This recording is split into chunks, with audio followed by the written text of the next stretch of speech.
नमस्कार। चलिए आज बात करते हैं रॉबर्ट फ्रॉस्ट की एक ऐसी कविता की जो बाहर से तो सिर्फ एक दीवार के बारे में है, लेकिन अंदर से इंसानी रिश्तों की पूरी कहानी बयां करती है। हम एनालिसिस करने जा रहे हैं मेंडिंग वॉल का। कविता शुरू ही एक अजीब सी, एकदम मिस्टीरियस लाइन से होती है। कुछ तो है जिसे दीवार पसंद नहीं।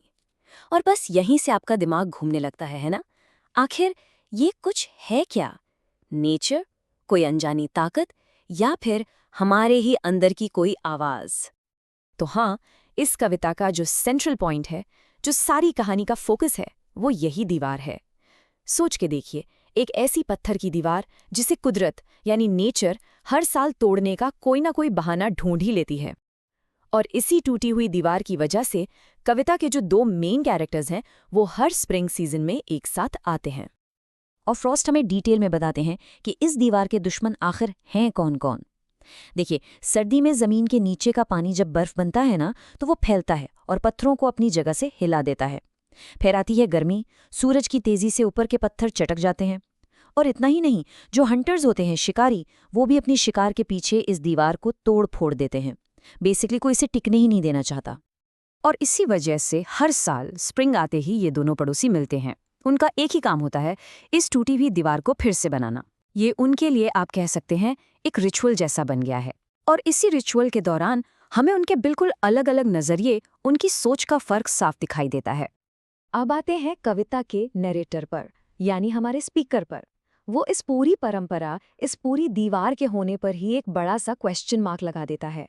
उसके लिए ये काम सिर्फ पत्थरों को एक के ऊपर एक रखना नहीं है, बल्कि उसे लगता है कि ये सब एक बेकार की, एक ऐसी मेहनत है जिसका कोई मतलब ही नहीं है। वो अपने पड़ोसी से सीधा सीधा लॉजिक लगाता है, कहता है कि यार, हमें यहाँ दीवार की ज़रूरत ही क्या है? देखो, मेरी तरफ सेब के बाग हैं, तुम्हारी तरफ पाइन के पेड़। वो मजाक में कहता है, मेरे सेब के पेड़ भला तुम्हारे पाइन कोन्स खाने क्यों जाएंगे? तो फिर ये दीवार बीच में क्यों? और जब पड़ोसी अपनी वो फेमस लाइन कहता है, तो स्पीकर उसे भी चैलेंज कर देता है। वो पूछता है, क्यों भाई, क्यों बनाती हैं दीवारें अच्छे पड़ोसी?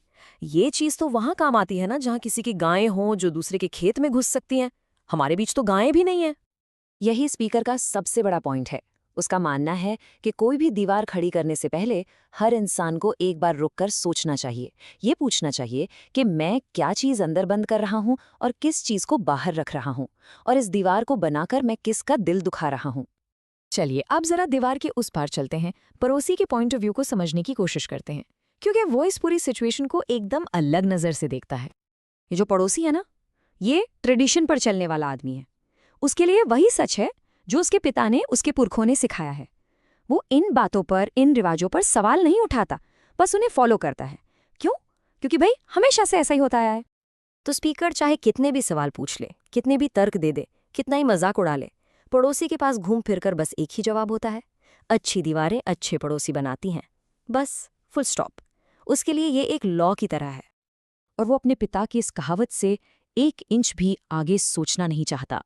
उसके लिए ये ज्ञान विरासत में मिला है, एक ऐसी सच्चाई जिस पर कोई डिबेट हो ही नहीं सकती। वो बस इस बात को पकड़ कर बैठा है। तो आप देख रहे हैं, ये दीवार ठीक करने का जो सिंपल सा काम है, वो असल में दो बिल्कुल अलग अलग फिलॉसफीज, दो अलग अलग सोचने के तरीकों का एक बैटल ग्राउंड बन जाता है। यहाँ ये फर्क एकदम क्रिस्टल क्लियर हो जाता है। एक तरफ है स्पीकर की मॉडर्न सोच जो क्वेश्चन करती है, जो क्यों पूछती है, और दूसरी तरफ है पड़ोसी की ट्रेडिशनल सोच जो रूल्स और बाउंड्रीज में ही सेफ्टी और ऑर्डर देखती है। एक कनेक्शन बनाना चाहता है, दूसरा प्राइवेसी चाहता है। कविता के बिल्कुल एंड में भी, इतनी लंबी बातचीत के बाद, इतने आर्ग्यूमेंट्स के बाद, पड़ोसी फिर से वही बात दोहराता है। इससे पता चलता है कि वो अपनी सोच पर कितना अडिग है, वो बदलने वाला नहीं है। तो अब हम आते हैं सबसे बड़े सवाल पर।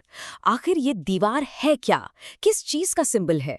क्या ये सिर्फ पत्थरों का एक ढेर है, या इसका मतलब कुछ और, कुछ बहुत गहरा है? और देखिए स्पीकर अपने पड़ोसी को कैसे देखता है। वो कहता है कि वो एक पुराने पत्थर युग के आधे मानव जैसा लग रहा है, जो हथियार लिए खड़ा है। ये इमेज हमें बताती है कि कैसे पुरानी परंपराएं बिना सोचे समझे फॉलो की जाएं तो हमें पिछड़ा और तर्कहीन बना सकती हैं। तो हाँ, ये दीवार सिर्फ एक दीवार नहीं है, ये सिंबल है ट्रेडिशन और मॉडर्निटी की लड़ाई का। ये सिंबल है अलगाव का, अकेलेपन का, अनजाने से डर का। ये उन अनदेखी लकीरों का सिंबल है जो हम इंसान एक दूसरे के बीच खींच लेते हैं।